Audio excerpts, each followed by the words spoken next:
Մերձավոր արևելքում իրավիճակը թեժանում է։ ԱՄՆ իսրայելական հարվածները հասել են նաև Թեհրանի հայկական թաղամասին, ինչ հետևանքներ կարող են ունենալ այս զարգացումները։ Անվտանգության միակ երաշխիքը խաղաղությունն է, Եվրոպական խորհրդարանում Փաշինյանի անդրադարձը արևմուտքի հետ գործակցությանը։ Խաղաղությունից մինչև տարածաշրջանային մարտահրավերներ, Փաշինյանի ելույթը եվրոպական հարթակում։ Ինչ նոր կարգով կանցկացվի 2026 թվականի խորհրդարանական ընտրությունը, փոփոխություններ ընտրական օրենսգրքում։ Հուլիսի 1-ից հնարավոր կլինի մոբայլ բենքինգով արգելափակել առցանց վարկի ձևակերպումը, կենտրոնական բանկի նոր գործիքակազմը։ Կրծքագեղձի քաղցկեղի բուժման համար նախատեսված դեղամիջոցի կեղծման փաստ է հայտնաբերվել ահազանգ տեսչական մարմնին։ Կրկին ահազանգում են բեռնափոխադրում իրականացնող հայ վարորդները, վրացական կողմը չի դադարում խնդիրներ առաջացնել։ Ծերեին ու ոչ կենսունակ քաղաքապետարանը պարզաբանել է ինչու են կտրում թեղիները։ Եթերում ժամի գլխավոր թողարկումն է, տաղավարում Գայանե Անտինյանն է, բարև ձեզ։ Հայաստանի սահմաններից հեռու, բայց տարածաշրջանային լարվածության նոր օջախում իրավիճակը կտրուկ սրվել է։ Ամերիկա-իսրայելական ուժերը հրթիռային հարվածներ են հասցրել Իրանի մի շարք քաղաքների, այդ թվում Թեհրանի հին հայկական թաղամասերից մեկին։ Իրանը հայտարարել է պատասխան գործողությունների մասին, թիրախավորելով տարածաշրջանում ամերիկյան ռազմական բազաները։ Թե ինչ հետևանքներ կարող են ունենալ այս զարգացումները, Նաիրի Մուրադյանի ռեպորտաժում։ Ամերիկա-իսրայելական կոալիցիան հրթիռային հարվածներ է հասցրել Թեհրանի հին հայկական թաղամասերից մեկի Մաջիդիեում գտնվող բնակելի համալիրին։ Նախնական տվյալներով զոհերի մասին չեն հաղորդում, սակայն փլաթակների տակ մնացած բնակիչներ կան։ Տեսանյութում հայկինը պատմում է իրենց բնակելի համալիրին հասցված հրթիռային հարվածի մասին, քննադատելով ԱՄՆ նախագահին նման դաժանության համար։ Մաջիդիեն Թեհրանի հին հայկական թաղամասը հայտնի էր աշխույժ մթնոլորտով և զարգացած ենթակառուցվածքներով, որոնց ձևավորման և զարգացման գործում կարևոր դեր են ունեցել իրանահայերը։ Հայկական թաղամասին Թեհրանինը անցյալ օրն են հարված հասցրել, Սպահանինը Ֆերդոսի փողոցն է, որը Ֆերդոսի փողոցը հայկական թաղամասին թեև մոտիկ է, բայց հայկական թաղամասին մոտիկ է, իհարկե այդ շրջանում գծված էր, հայը շատ քիչ են ապրում, թեև թաղը ընդհանրապես հայկական է կոչվում, այնտեղ նաև դիմաց հայկական միություն կա, դրա ապակիները փշրվել է։ Ամերիկա-իսրայելական ուժերը հրթիռային հարվածներ են հասցրել նաև Իրանի Խորամաբադ, Թեհրան, Սպահան և Շիրազ նահանգներում գտնվող ընդհանուր 30 ազգային և համաշխարհային գրանցում ունեցող հուշարձանների ու մշակութային ժառանգության օբյեկտներին։ Եթե ուշադիր նայեք, հայկական միության նշան երևում է, երկու արծիվներով նշան ունի այդ միությունը, Իրանայի ազգային և մշակութային միության կենտրոնատեղին է, որ ապակիներ փշրվել։ Իմ գալու ժամանակ էլ ճանապարհը մի երկու տեղ ռմբակոծում եղավ, նույնիսկ ցավալիորեն մետեղ, որ ժողովուրդը գանգնում էր հանգստի եւ ճաշի, նախաճաշի այդպես կենտրոններ էր, այնտեղ հարվածվել էր, որ իհարկե մեր դիմանցնելուց մի երկու ժամ հետո, որ մոտ մի 20 հոգի զոհվեցին այնտեղ։ Դոնալդ Թրամփն իր Truth Social սոցիալական ցանցի էջում գրել է, թե ԱՄՆ-ն հարվածները հասցրել իրանական նավերին 16 նավակների, որոնք ըստ Թրամփի նախատեսում էին ականապատել Հորմուզի նեղուցը։ Համացանցում տեսանյութ տարածվեց, թե ինչպես է Միացյալ Նահանգների ռազմաօդային ուժերի B-52 Strato Fortress ռմբակոծիչը վայրէջք կատարում Մեծ Բրիտանիայի Rough Fairford օդանավակայանում։ Սա Վաշինգտոնի ռազմական ներկայությունը ուժեղացնելն է Իրանի հետ ամերիկա-իսրայելական հակամարտության սրման պայմաններում։ Դրանի պատասխան Իսլամական հեղափոխության պահապանների կորպուսը հայտարարել է 2 տոննա մարտագլխիկով Խորամշահր 4 հրթիռների արձակման մասին Իսրայելի և Մերձավոր Արևելքում գտնվող Կատարի Ալ-Ուդեյդ, Քուվեյթի Քեմփ Արիֆջան և Իրաքի Հարիրի ամերիկյան բազաներին։ Բահրեյնը զգուշացրել է բնակիչներին մնալ ռազմապաստարաններում։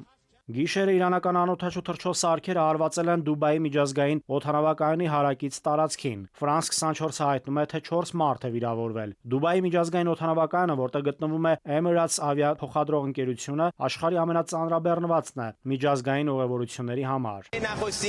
Իսլամական հեղափոխության պահապանների կորպուսը հրապարակել է ստորգետնյա ծովային թունելների կադրեր, որոնք լի են արագ հարձակման նավակներով, հակաօդային հրթիռներով և ծովային ականներով։ Պահապանների կորպուսը հայտնել է, ԱՄՆ-ն ոչնչացրեց մակերեսային նավերը, բայց թունելների ներսում թաքնվածը ըստ Պահապանների կորպուսի բոլորովին այլ խնդիր է։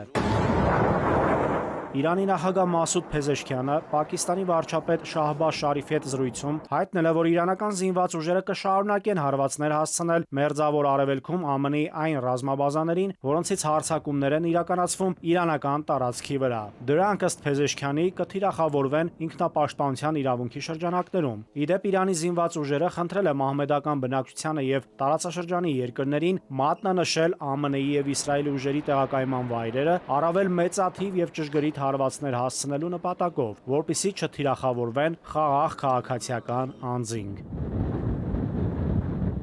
Նաիրի Մուրադյան, ժամը լրատվական։ Մերձավոր արևելքի երկրներում զինված հակամարտության հետևանքով զոհվել է ավելի քան 1900 մարդ, հաշվարկել է Ալ Ջազիրա հեռուստաընկերությունը։ Միևնույն ժամանակ բռնկված պատերազմում տուժել է մոտ 16000 մարդ։ Նշում են, որ զոհերի եւ վիրավորների ամենամեծ թիվը բաժին է ընկնում Իրանին։ Հեռուստաընկերությունը նաև ներկայացրել է ամերիկյան բանակի կորուստները, համաձայն որի Մերձավոր արևելքում զոհվել է ԱՄՆ զինված ուժերի 8 զինվոր, իսկ մոտ 150-ն էլ ստացել են տարբեր աստիճանի վիրավորումներ։ Եվրոպական ամբիոնից Հայաստանի վարչապետը խոսել է տարածաշրջանի ամենաթեժ թեմաների մասին՝ հայ-ադրբեջանական հարաբերություններից մինչև Մերձավոր արևելքում ընթացող պատերազմ։ Եվրախորհրդարանում Փաշինյանի ելույթի առանցքային կետերը իմ գործընկեր Էդուարդ Պողոսյանի անդրադարձում։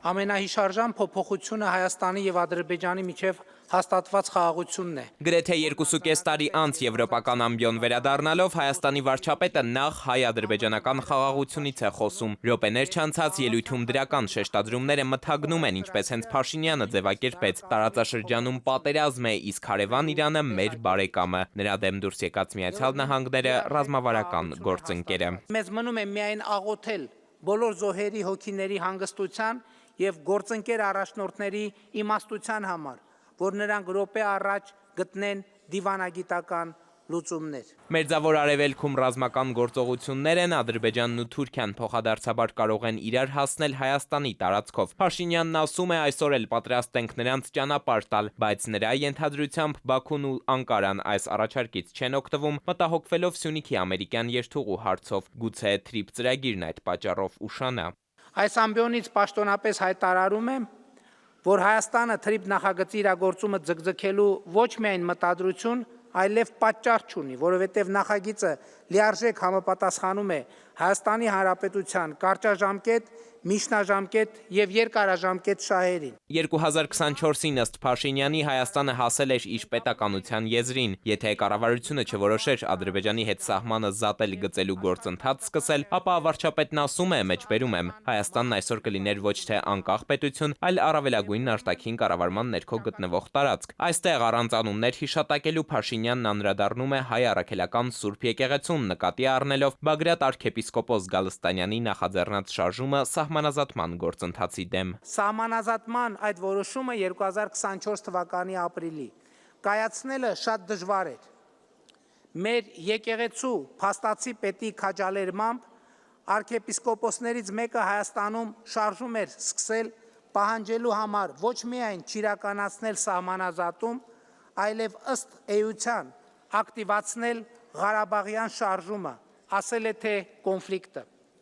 Տասնյակ հազար քաղաքացիներ տրվելով բարձրաստիճան հոգևորականների եւ նրանց աջակից ընդդիմադիր ուժերի կողմից իրականացվող ապատեղեկատվության արշավին դուրս էին եկել փողոց։ Դուք կարող եք պատկերացնել, թե ինչ էր դա նշանակում 2018 թվականին ժողովրդական ոչ բռնի թավշյա հեղափոխությամբ իշխանության հասած մեր կառավարության ու քաղաքական թիմի համար։ Փաշինյանն ասում է, հոգևոր իշխանությանը վերաբերող թեման Եվրախորհրդարանում չէր բացի, եթե չտեսներ, թե ինչպես են այդ նույն մարդիկ այս նույն կառույցում տեղեկություններ տարածում, թե Հայաստանի կառավարությունը սահմանափակում է խղճի ազատությունը, թե Հայաստանում բռնապետություն է հաստատվում։ Իրականությունն այն է, որ որոշ հոգևորականներ Հայաստանի Հանրապետությունում ստանձնել են պատերազմի կուսակցության առաջնորդությունը, իրենց շուրջ հավաքելով Հայաստանի նախկին ղեկավարներին Ինչ վերաբերում է Երևանի եվրայինտեգրմանը, ապա դեռ ջանքեր են պետք Հայաստանն օբյեկտիվորեն համապատասխանեցնելու եվրոպական ստանդարտներին, բայց սա էլ ամբողջությամբ չի երաշխավորի մեր մուտքը եվրոանտանիք։ Ըստ Փաշինյանի երկու ճանապարհ կա, այս պալատում հավաքված պաշտոնյաները կամ մեզ կընդունեն, կամ ոչ, երկու դեպքում էլ Հայաստանը կշահի։ Պիտի անկեղծ ասեմ սակայն, որ Եվրոպական միությանը Հայաստանի ինտեգրվելու ճանապարհին այս պահի ամենամեծ խնդիրը Եվրոպական միության եւ Վրաստանի միջև քաղաքական երկխոսության սառեցված վիճակն է։ Վրաստանը մեզ համար ճանապարհ է դեպի Եվրոպական միություն։ Փաշինյանը եվրոպադգամավորներին շնորհակալ է ուշադրության համար, ելույթի վերջում ավանդական խոսքն է եւ եվրոպացիների հոտնկայս ծափողջունները։ Էդուարդ Պողոսյան, ժամը լրատվական։ Նիկոլ Փաշինյանն ու Եվրոպական խորհրդարանի նախագահ Ռոբերտա Մեցոլան հանդես են եկել հայտարարությունով։ Փաշինյանն ընդգծել է եվրոպական կողմի աջակցությունը Հայաստանին անդրադառնալով Ֆրանսիայի ԱՄՆ-ի հետ գործակցությանը։ Մեցոլան էլ նկատել է, թե Իրանի իրադարձությունների ֆոնին Հայաստանը մարդասիրական կարևորագույն միջանցք է դարձել։ Չկա ավելի հուսալի անվտանգության երաշխիք, քան խաղաղությունը։ Երկրորդ շերտի անվտանգության երաշխիքը համագործակցությունն է, փոխկապվածությունը, տնտեսական համագործակցությունը եւ փոխշահավետությունը։ Դեկտեմբերին Եվրոպական միությունը եւ Հայաստանը համաձայնեցրին ռազմավարական նոր օրակարգ Եվրամիություն-Հայաստան գործընկերության շրջանակում։ Մենք նաեւ ողջունում ենք այն հանգամանքը, որ վիզաների ազատականացման գործողությունների ծրագիր է ներկայացվել։ Ուժեղ հանձնառություն կա խորացնելու Եվրոպական միության հետ կապերը։ Մենք ողջունում ենք Հայաստանի հաստատուն հանձնառությունը։ Վերջին օրերին Իրանի իրադարձությունների ֆոնին Հայաստանը մարդասիրական կարևորագույն միջանցք է դարձել։ Ես ուզում եմ ձեզ շնորհակալություն հայտնել։ Շնորհակալ եմ, որ օգնել եք Եվրոպայի քաղաքացիների տարհանմանը։ Ադրբեջանը շարունակում է իր զավթողական քաղաքականությունը։ Արևմտյան Ադրբեջան հորժորջող համայնքի ղեկավարը բարբաջել է, թե այսպես կոչված Արևմտյան Զանգեզուրի աշխարհագրական անվանումների բառարանի ստեղծումն իր ձևակերպմամբ իրենից ներկայացնում է հոգևոր վերադարձ պատմական տարածքներ։ Զանգեզուրյան տեղանուններին նվիրված նոր բացատրական հրատարակության շնորհանդեսի ժամանակ Ազիզ Ալեկբերլին նաև ցնդաբանություններ է դուրս տվել, թե աշխատությունը հանդես է գալիս իբրև որպես հերթական ապացույց, թե Զանգեզուրի մարզը բնիկ ադրբեջանական տարածք է։ Հայաստանն ու Ադրբեջանը խաղաղության են հասել ոչ միայն թղթի վրա, այն իրական է, հայտարարել է Ադրբեջանի նախագահը Եվրոպական միության խորհրդի նախագահ Անտոնիո Կոշտայի հետ համատեղ մամուլի ասուլիսի ընթացքում։ Ալիևն ասել է, թե խաղաղությունը Հայաստանի հետ ընդմիշտ կնքված է։ Վերջին 7 ամիսների ընթացքում մենք տեսել ենք հսկայական ներուժ, մասնավորապես առևտրի ոլորտում, ասել է Ալիևը։ Մյուս թեմաները քիչ անց։ Ինչ նոր կարգով կանցկացվի 2026 թվականի խորհրդարանական ընտրությունը, փոփոխություններ ընտրական օրենսգրքում։ Հուլիսի 1-ից հնարավոր կլինի մոբայլ բենքինգով արգելափակել առցանց վարկի ձևակերպումը, կենտրոնական բանկի նոր գործիքակազմը։ Կրծքագեղձի քաղցկեղի բուժման համար նախատեսված դեղամիջոցի կեղծման փաստ է հայտնաբերվել ահազանգ տեսչական մարմնին։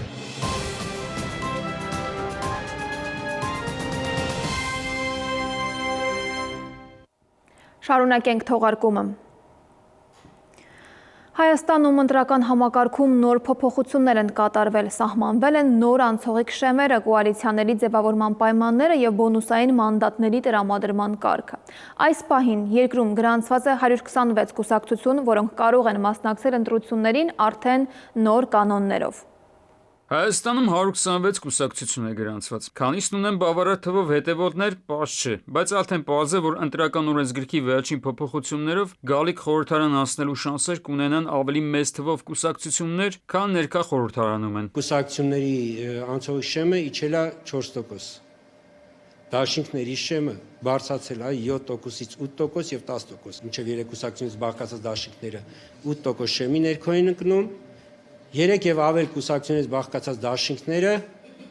10% շեմը պիտի հաղթահարեն անցողիկ շեմը։ Եթե գալիք պարլամենտում կուսակցություններից կամ դաշինքներից որևէ մեկը չզբաղեցնի տեղերի մեծամասնությունը, ապա պետք է փորձի կոալիցիա կազմել մյուս ուժերի հետ։ 9 օրյա ժամկետում կոալիցիա կազմելու իրավունք է տրվելու առավել ձայներ ստացած քաղաքական ուժին, որից հետո միայն հնարավոր է լինելու ձևավորել այսպես ասած փոքրամասնությունների կոալիցիա։ Ընտրական օրենսգրքի փոփոխություններով առավելագույն ձայներ հավաքած ուժը նաև ստանալու է բոնուսային մանդատների հնարավորություն։ Եթե որևէ քաղաքական ուժ կունենա մանդատների մեծամասնություն, բայց դա պակաս կլինի 52%-ից, ընտրական օրենսգիրքը սահմանում է, որ տվյալ քաղաքական ուժին պետք է տրվի լրացուցիչ մանդատներ մինչև այդ 52%-ը լրացնելու չափով։ Այս լրացուցիչ մանդատների ինստիտուտը ներդրվել է, իմաստը եղել այն, որ ազգային փոքրամասնություններին զերծ պահեն Հայաստանի ներքաղաքական բանավեճերի այդ կիզակետում հայտնվելուց։ Այս օրերին տեղեկատվություն է շրջանառվում այն մասին, որ վարչաիրավական ռեսուրսների կիրառման միջոցով հնարավոր է ուժեղ Հայաստան կուսակցությունը պարզապես դուրս մղվի գալիք ընտրապայքարից։ ԿԸՀ նախագահը բացատրում է, որ կուսակցությանը որպես ընտրապայքարի թեկնածու չգրանցելու տարբերակ չունեն, եթե անհրաժեշտ բոլոր փաստաթղթերը ներկայացված են։ Գրանցումից հետո ընտրապայքարից հանելն էլ ԿԸՀ-ի գործառույթը չէ։ Կենտրոնական ընտրական հանձնաժողով ինքը քաղաքական ուժի գրանցումը ինքը չի կարող ուժի գործած ճանաչել։ Մեր օրենսդրությամբ կենտրոնական ընտրական հանձնաժողովը այդ հարցով պիտի դիմի դատարան։ Այսինքն եթե գրանցումից հետո որևէ քաղաքական ուժ հետևողական ընտրական օրենսգիրքը ոտնահարի, եթե կլինի կենտրոնական ընտրական հանձնաժողովը պիտի որոշի դատարան դիմել։ Այսինքն այստեղ գրանցման ուժը կորցնողը կրկին այս դեպքում էլ կենտրոնական ընտրական հանձնաժողովը չէ, դատարանն է։ Վերջին շրջանում կառավարությունը հաստատեց մի շարք ծրագրեր, այդ թվում ֆինանսական փոխհատուցմանը վերաբերող, որոնք մինչև այդ նույն այդ կառավարության կողմից համարվում էին փողի անտեղի վատնում։ Արդյոք վարչական ռեսուրսի չարաշահման օրինակներ են սրանք։ ԿԸՀ նախագահը պարզաբանում է, որ քանի դեռ չկան առաջադրված տեխնացուներ, չկա նաև վարչական ռեսուրսի չարաշահում։ Վարչական ռեսուրսի չարաշահումը ենթադրում է, որ այդ գործողությունը կապ չունեցել տվյալ, չգիտեմ, պաշտոնյայի պարտականությունների կատարման մեջ կամ դա ինքը այսպես ենք իր բնականոն գործառույթներից դուրս գործառույթ է իրականացրել հատուկ, այսպես ենք իր համար շահեկան դիրքում հայտնվելու համար։ Գալիք խորհրդարանում մանդատների բաշխման հետ կապված փոփոխությունները եւս կատարվել են ընտրական օրենսգրքում։ Մասնավորապես քաղաքական ուժը, որը կստանա մանդատների 2/3-ից ավելին, բայց ընտրություններում հավաքած կլինի ընտրողների 2/3-ից պակաս ձայներ, ստիպված կլինի 2/3-ը գերազանցող մանդատները փոխանցել անցողիկ շեմը չհաղթահարած քաղաքական ուժին։ Արմեն Նաթալյան, ժամը-լրատվական։ Երևանի քաղաքապետ Տիգրան Ավինյանն այցելել է Նուբարաշենի աղբավայր եւ մանրամասն ներկայացրել կատարված աշխատանքն ու առաջիկայում նախատեսվող բարելավումները։ Նրա խոսքով իրականացված աշխատանքների նպատակն է ոչ միայն կարգավորել աղբավայրի ներկայի վիճակն, այլև ստեղծել կազմակերպված կառավարման արդյունավետ համակարգ։ Աղբավայրի ամբողջ տարածքը լուսավորել ենք։ Դրել ենք արգելափակոցներ, վարվում է հստակ գրանցում մտնող եւ դուրս եկող ավտոմեքենաների։ Մեծ քանակի հող ենք բերում, մոտավորապես օրական 150 մեքենա հող ենք բերում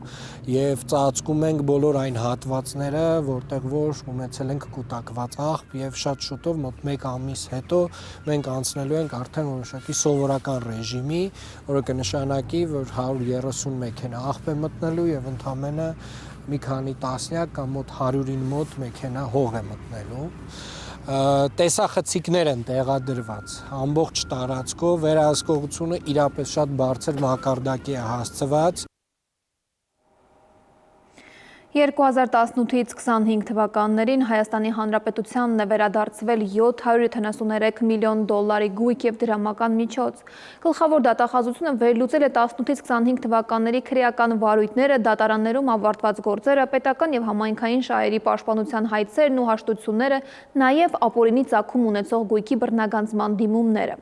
Արդյունքում պարզվել է, որ նախորդ 8 տարվա ընթացքում պետությանը վերադարձվել է ավելի քան 291 միլիարդ դրամի գույք եւ դրամական միջոցներ։ Ենթալին 700 միլիոն։ 700 միլիոնի թող մի հատ բաները միտեղ առանձին հրապարակում կատարեն, անուն ազգանուններով, գույքերի անվանումներով, մեկ էլ գույքերի վերագնահատման արդյունքներով։ Ինչ որ ավտո են գրել 25 միլիոն դրամ արժի, 30 միլիոն դրամ արժի, չէ՞։ Այդ ավտոն 17-18 տարվա ավտո էր, այդ ավտոյի ռեալ գինը շուկայում $2-3,000 էր։ Հուլիսի 1-ից հնարավոր կլինի մոբայլ բենքինգով արգելափակել առցանց վարկի ձևակերպումը, ինչպես նաև մյուս ֆինանսական գործարքներն, այդ թվում ավանդից կամ խնայողական հաշվից առցանց ելքագրումները։ Կենտրոնական բանկից են տեղեկացնում։ Հեռավար ծառայություններ մատուցող բանկերի եւ ֆինանսական բոլոր կազմակերպությունների համար նոր գործիքի ներդրումը պարտադիր կլինի։ Փորձագետները քայլը դրական են համարում, սակայն պնդում, որ անհրաժեշտ է նաև մեկ քլիքով վարկերի հարցը լուծել։ Նրանց խոսքով հեշտ գործարքները եւս նպաստում են կիբեր խարդախություններին։ Ես իրական համարում ավելի արդյունավետ կլիներ, որ մի քիչ սահմանափակումներ տնեին, պետք է արագ հաստատվող վարկերը դադարեցնեին տրամադրել,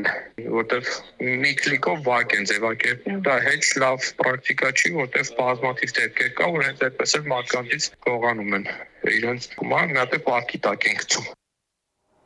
Կրծքագեղձի քաղցկեղի բուժման համար նախատեսված դեղամիջոցի կեղծման փաստ է հայտնաբերվել։ 2026 թվականի մարտի 6-ին առողջապահական եւ աշխատանքի տեսչական մարմինը կեղծված դեղամիջոցի սերիայի վերաբերյալ ահազանգ ստացել։ Խոսքը վերաբերում է կաթիլաներարկման լուծույթի պատրաստման համար նախատեսված կրծքագեղձի քաղցկեղի բուժման ժամանակ օգտագործվող հերցեպտին դեղամիջոցին։ Դեղերի եւ բժշկական տեխնոլոգիաների կենտրոն ՊՕԱԿ-ի մասնագետները զգուշացնում են, որ կասկածելի դեղամիջոց հայտնաբերելու դեպքում անհրաժեշտ է դիմել համապատասխան կառույցներին կամ բժշկական հաստատություններին։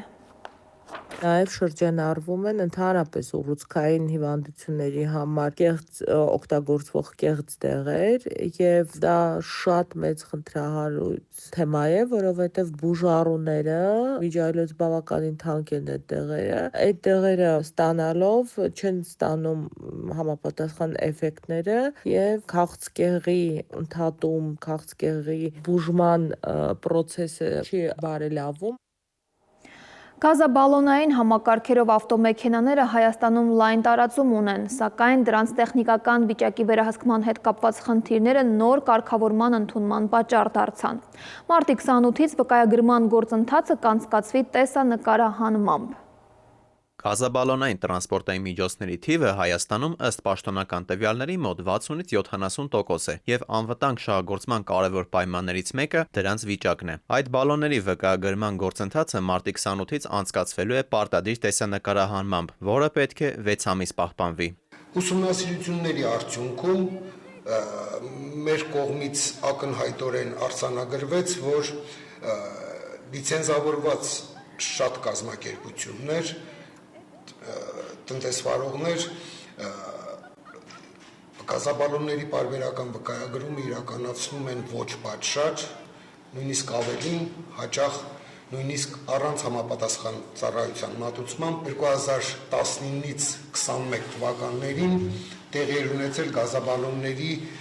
11 պայթյուն,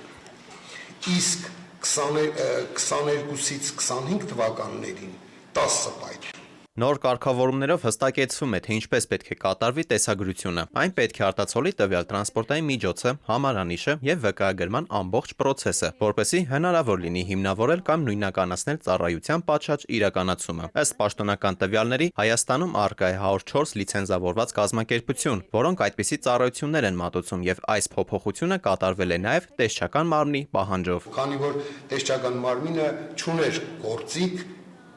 լիարժեք ուսումնասիրություն իրականացնելու եւ բացահայտելու լիցենզիայի պայմանների պահանջների խախտումները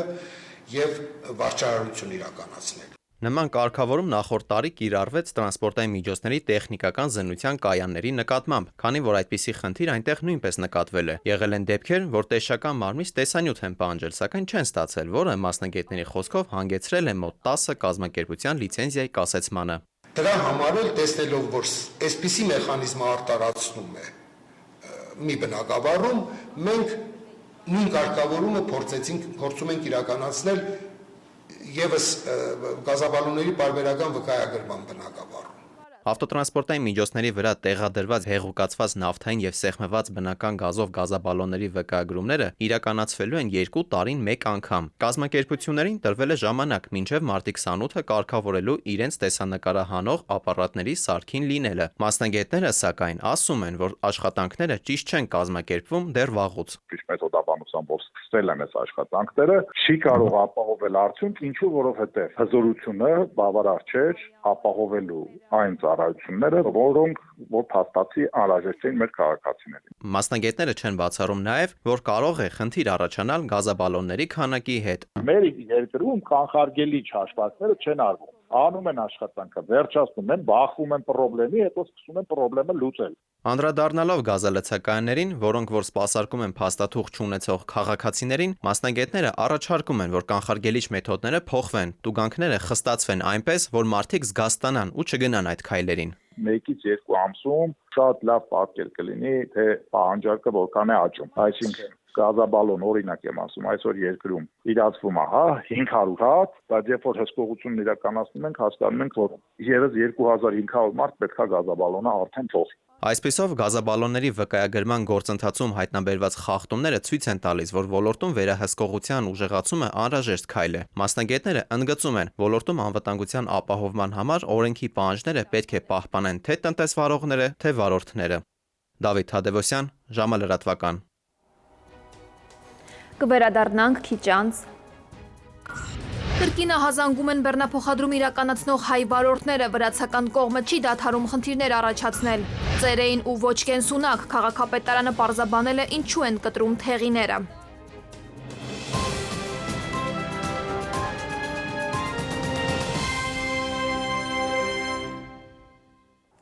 Շարունակենք թողարկումը։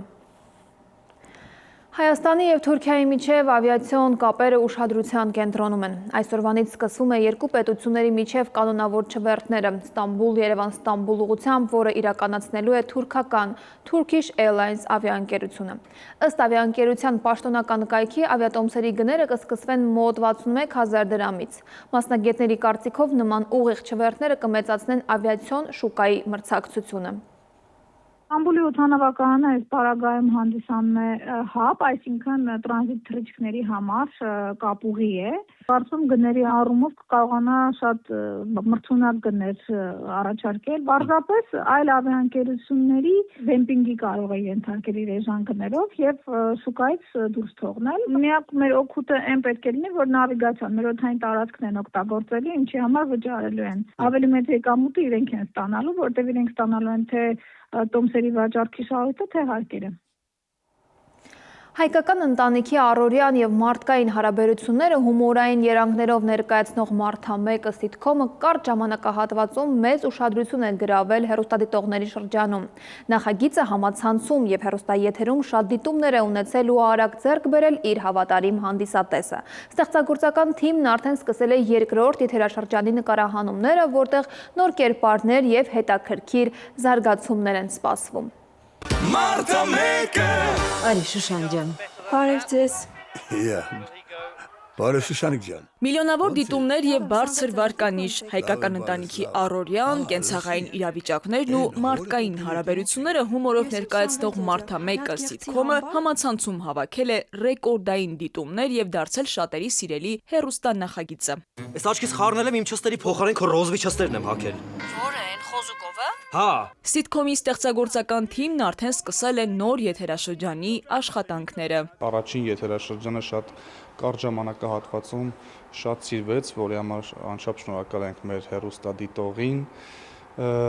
Երկրորդ եթերաշրջանը էլ ավելի լավ է լինելու։ YouTube-յան հարթակում արդեն բոլոր սերիաները գրեթե միլիոնը անցել են, որի համար դա շատ բարձր վարկանիշ է։ Միհրան Ծառուկյանը նշում է, այս նախագիծը որպես պրոդյուսեր իր առաջին փորձն է։ Արձագանքը սակայն դրական է եղել։ Հեռուստադիտողների դրսևորած հետաքրքրությունն ու սիթքոմի բարձր դիտողականությունը թիմի համար նույն որակով ու նույն խանդավառությամբ շարունակելու խթան են հանդիսացել, այլ ավելի մեծացրել հեռուստադիտողի հանդեպ պատասխանատվությունը։ Հայտնի բլոգեր, սցենարիստ Հայկ Ալեքյանը այս եթերաշրջանում եւս հեռուստադիտողին կներկայացնի չափազանց հայկական ընտանեկան իրավիճակներ։ Հայկ Ալեքյանը սցենարի, ոնց որ ասած, տնօրենն է սցենարական մասով, իսկ Մոսոն Կարապետյան մեր լավ ընկերը, համահեղինակը, այսպես միասին են նրանք սցենարը գրում, իսկ հաջողությունը բնականաբար կախված է եւ սցենարից եւ նկարելուց, ռեժիսորական աշխատանքից շատ կարևոր է։ Նախագծի հեղինակները ցուցադրության ձևաչափում նույնպես նոր ու հետաքրքիր լուծում են նախատեսել։ Երկրորդ սեզոնի առաջին 2 սերիաները որպես մեկ ամբողջական ֆիլմ նախ ներկայացվելու է կինոթատրոնում։ Մոտ 1 ժամ տևողությամբ Մարտամեկը միջև հեռուստատեսային ցուցադրությունը հանդիսատեսը կկարողանա դիտել կինոպարկում։ Երկրորդ եթերաշրջանի մեկնարկը որոշվեց, որ պիտի տրվի ոչ ստանդարտ կերպով, այսինքն առաջին 2 սերիան պիտի դառնա ֆիլմ եւ պրեմիերա պետք է լինի կինոթատրոնում, մասնավորապես կինոպարկում մայիսի 1-ին։ Սա ասում եմ նրա համար, որ մարդիկ իմանան, որովհետեւ տոմսերը լինելու են շատ սահմանափակ, այսինքն առաջինը նրանք են կարողանալու դիտել առաջին 2 սերիան ֆիլմ դարձրած Մարտամեկի։ Ստեղծագործական թիմը վստահ է, որ նոր եթերաշրջանը եւս կպահպանի սիթքոմի հաջողությունը եւ կշարունակի ուրախ պահեր պարգեւել հեռուստադիտողին։ Մարտամեկը, այդպես պատմություն, Մարտամեկը։ Նարիկ Պետրոսյան, Գրիգոր Հովսեփյան, ժամը լրատվական։ Հայաստանում կանաչ նորարարության զարգացմանը միտված հերթական նախաձեռնությունն է ամփոփվել Ucom ընկերությունը եւ Impact Hub Երևանը ներկայացրել են Ucom Fellowship ինկուբացիոն ծրագրի արդյունքները։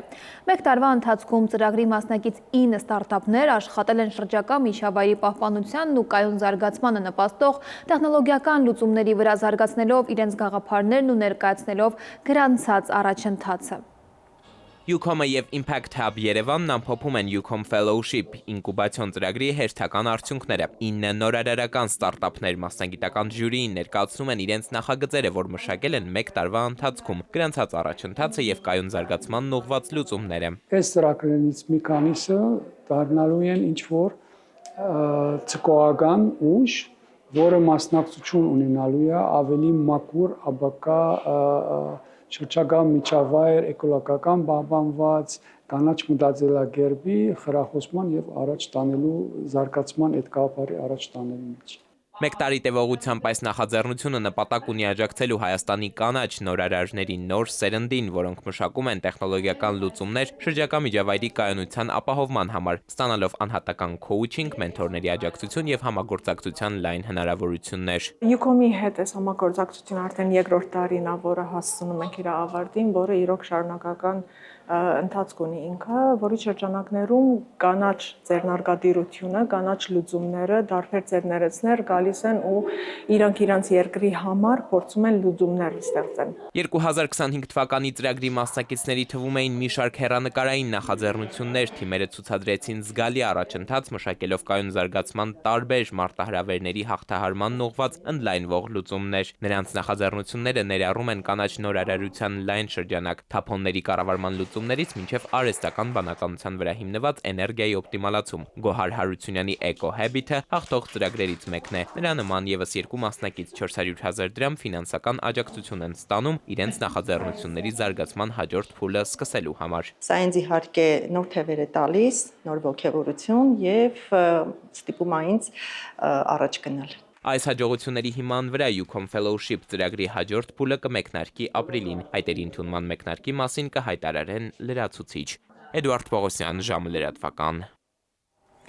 Վերաքննիչ դատարանում այսօր շարունակվել է Մասիսի նախկին քաղաքապետի եւ մյուսների վերաքննիչ բողոքի քննությունը։ Պաշտպանական կողմը պնդել է, որ առաջին ատյանի դատարանը Դավիթ Համբարձումյանին նշանակել է առավելագույնին մոտ պատիժ առանց հիմնավորման։ Դատարանը որոշել է փոխել Դավիթ Համբարձումյանի խափանման միջոցը եւ փոխարինել այն տնային կալանքով, համակցված գրավով եւ բացակայելու արգելքով։ Օրվա կարևոր թեմաները մեկտեղել է Նայիրի Մուրադյանը։ Ռուսաստանը շարունակում է մնալ Հայաստանի կարևոր առևտրային գործընկերներից մեկը։ 2025 թվականի արդյունքներով զբաղեցնելով արտաքին առևտրի ընդհանուր ծավալի ավելի քան 35%-ը։ Հայաստանի էկոնոմիկայի փոխնախարարը հայտնել է, որ երկկողմ առևտրատնտեսական հարաբերությունների զարգացման ամենակարևոր ասպեկտները կապված են սննդի սպառման ապրանքների, գյուղատնտեսության ոլորտում համագործակցության շղթաների ստեղծման միջոցով։ Հայաստանում Ռուսաստանի դեսպան Սերգեյ Կոպիրկինը ևս նշել է, որ ռուսական կապիտալը լայնորեն ներկայացված է երկրի հանքարդյունաբերության, էներգետիկայի, մետալուրգիայի, տրանսպորտի եւ լոգիստիկայի, բանկային, տեղեկատվական եւ հաղորդակցական տեխնոլոգիաների ոլորտներում։ Նրա խոսքով ռուսաստանյան տնտեսական օպերատորների առաջատար դիրքերը ոչ միայն համատեղ խորհրդային պատմության ժառանգությունն են, այլև երկու երկրների բիզնես համայնքների աշխատանքի արդյունք։ Ողբերգական ավտոթար է տեղի ունեցել Արարատի մարզում։ Գիշերը 23:15-ի սահմաններում այս մարզի բնակիչն իր BMW մակնիշի ավտոմեքենայով Երևան-Մեղրի ավտոճանապարհի 11 կիլոմետր հատվածում բախվել է Սյունիքի մարզի 30-ամյա բնակչի ԿամԱԶ մակնիշի բեռնատարին։ Վթարի հետևանքով BMW-ի վարորդը ծայրահեղ ծանր վիճակում տեղափոխվել է հիվանդանոց։ Հետո սակայն հիվանդանոցից ոստիկանության Մասիսի բաժին տեղեկացրել են, որ BMW-ի վարորդը գիտակցության չգալով մահացել է։ Ագարակ մաքսային անցակետում մաքսային ծառայողները Իրանի քաղաքացիներից մեկի բեռնատարում մաքսակետի շվաքարանում իրականացված զննության արդյունքում կիսակցորտի բեռնախցիկի միջից հայտնաբերել են չհայտարարագրված 10,760 տուփ տարբեր գրառումներով ծխախոտային արտադրանք։ Մինչև այդ վարորդը բանավոր հարցման ժամանակ հերքել է մաքսային հսկողությունից թաքցված կամ հայտարարագրման ենթակա ապրանքների առկայությունը։ Իրանի քաղաքացու նկատմամբ կազմվել է մաքսային կանոնների խախտման վերաբերյալ արձանագրություն։ Կրկինահազանգում են բեռնափոխադրում իրականացնող հայ վարորդները։ Հայ-վրացական սահմանին անցակետում 8 ժամ մնալուց հետո միայն վարորդները մուտք են գործել կայանատեղի։ Բեռնատարների վարորդներն ահազանգում են, որ մի քանի օր է Հայաստան-Վրաստան սահմանի Բագրատաշենի անցակետում դեպի Հայաստան բեռնատարների մուտքը դանդաղել է, ինչի հետևանքով սահմանային հատվածում երկար հերթեր են առաջացել։ Բողոքում են, որ եթե սովորաբար մեկ օրվա ընթացքում 700 մեքենա է Բագրատաշենի անցակետով մուտք գործում Հայաստանի տարածք, ապա այդ օրը 250 մեքենա է անցել։ Հայաստանի էկոնոմիկայի նախարարը մինչև կառավարության կազմով Թբիլիսի մեկնելն էր հայտնել, որ խնդիրը կքննարկեն վրացական կողմի հետ։ Երևանի քաղաքապետարանի կանաչապատում եւ շրջակա միջավայրի պահպանություն ՀՈԱԿ-ի տնօրենը ներկայացնելով մայրաքաղաքում ծառերի փոխարինման ընթացքը հայտնել է, թե Երևանում դեռևս խորհրդային ժամանակներում տնկված 70-ից 80 տարեկան թեղիները կորցրել են իրենց կենսունակությունը։ Ըստ Արմեն Բեգոյանի, դրանց բների հատվածներում գտնվող վնասատուները քայքայել են արմատների եւ սաղարթների միջև կորելացիոն կապը, ինչը հանգեցրել է սաղարթների վերացմանը։ Բեգոյանի խոսքով գոյություն չունեցող թեղիները հանդիսանում են վնասատուների ձմեռման ու բազմացման վայր, որտեղից դրանք այնուհետև տեղափոխվում են մայրաքաղաքի ամբողջ կանաչ զանգվածի վրա։ Անդրադառնալով թեղիների ու բարդիների էտման գործընթացին, ոլորտի պատասխանատուն հայտնել է, որ ծեր ու կենսունակությունը կորցրած այդ ծառատեսակների դեպքում կատարվում է բավականին խորը էտ, որպեսզի դրանք ի վիճակի լինեն փոքր բարձրության վրա սաղարթ ձևավորեն, մինչև փոխարինումը։ Հայոց ցեղասպանության թանգարան ինստիտուտի տնօրեն Էդիտա Գզոյանը պաշտոնից ազատվելու դիմում է գրել։ Թանգարան ինստիտուտից հայտնել են, որ տնօրենը գրել է դիմումը, սակայն դրա վերաբերյալ որևէ իրավական ակտ դեռ չի կազմվել։ Նաիրի Մուրադյան, ժամը լրատվական։ Եղանակի տեսության հովանավորն է իտալական ունիկալ ապրանքանիշը եվրոպական առաջատար տեխնոլոգիաների որակյալ եւ գերխնայող գազի կաթսաներով։ Պաշտոնապես ներկայացված է էքստերիեր խանութ սրահների ցանցում, ունիկալ տարվա բոլոր եղանակների համար։ Եվ այսպես Շիրակի, Կոտայքի, Գեղարքունիքի, Արագածոտնի եւ Վայոց ձորի լեռներում կդիտվի 0-ից 4 աստիճան տաքություն։ Վայոց ձորի եւ Արագածոտնի նախալեռներում 4-ից 9 աստիճան, Լոռիում 3-ից 7, Տավուշում 6-ից 10, Արարատում, Արմավիրում 8-ից 11, Սյունիքի հովտային շրջաններում 8-ից 11, Սյունիքի նախալեռներում 0-ից 4 աստիճան տաքություն։ Երևանում գիշերը կդիտվի 1-ից 3 աստիճան ցուրտ, ցերեկը 7-ից 9 աստիճան տաքություն, երեկոյան 2-ից 4 աստիճան տաքություն։ Եվ հրաժեշտից առաջ հիշեցնեմ, որ ժամի այս թողարկումից հետո Արմենիայի եթերում ընտրության ժամն է։ Այսօրվա հյուրը Միասնության թևեր քաղաքական նախաձեռնության ղեկավար Արման Թաթոյանն է։ Այս թողարկման համար նախատեսել էինք այսքանը, մաղթում եմ խաղաղ երեկո, ցտեսություն։